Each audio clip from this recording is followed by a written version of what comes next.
Well, hello. Josh Thomas, mortgage broker in Riverton, coming at you. Just wanted to share a couple new cool pieces of information with you. Well, on the contrary, one of them is not very cool. It's kind of an ollie ollie oxen free, in fact. So I'll get into that in just 1 second. Real quick, interest rates continue. Big shocker, really low, still under three. Of course, I can't say that legally without all kinds of other disclosures. So we'll just say around under 3%. So that's for your normal 30-year fixed, 20% down, I guess, 780 credit score. Anyway, but yeah, rates continue to stay phenomenal. No real meaningful change there. Also, on top of that, home prices continue to climb. I had a client we did a refinance for him, and we were talking about what their value was. They just bought last June. Get this, this isn't even like an expensive house. This is just a normal first time home buyer kind of house. Their value went up $50,000 from purchase price in June to appraisal then to appraisal now. Well, a month ago. So pretty phenomenal. And they just continue to go upwards. There's literally millions of homeowners wanting to be homeowners coming in right behind them, the millennials in that bell curve.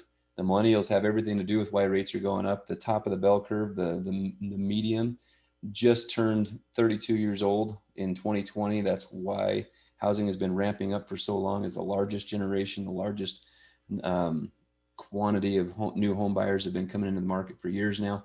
And we still have the other half to go for the next quite a few years. So 6, 7, 8 years, more of them coming into the market. So home prices aren't coming down anytime soon.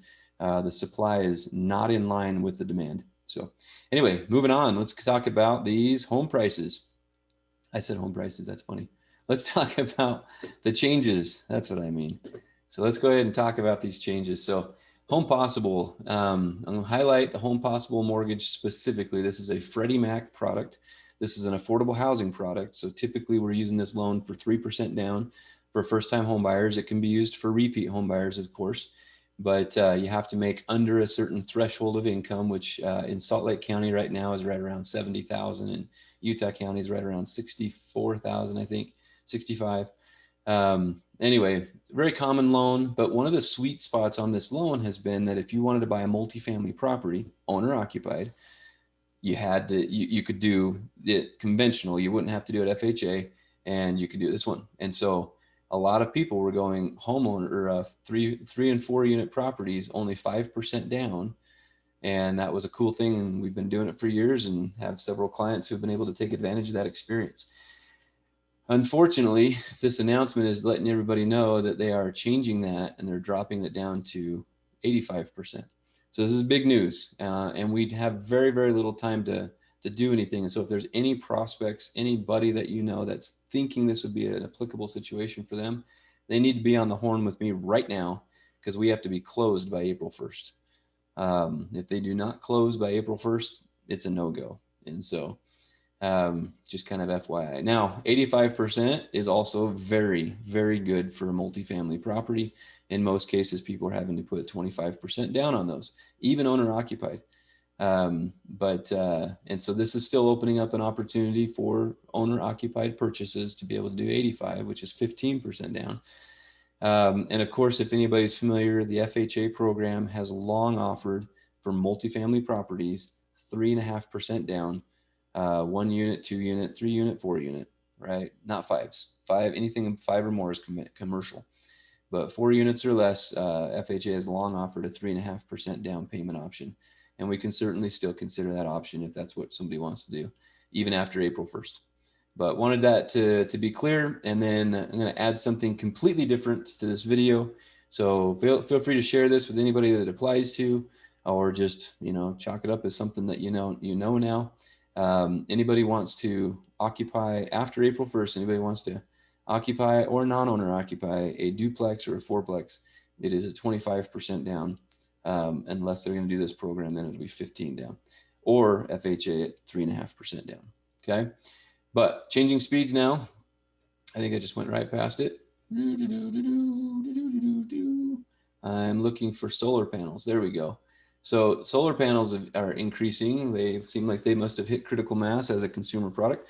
because there's a lot of people getting solar panels now. Not personally too on board with that still, but a lot of people seem to be, and so everybody must be smarter than me.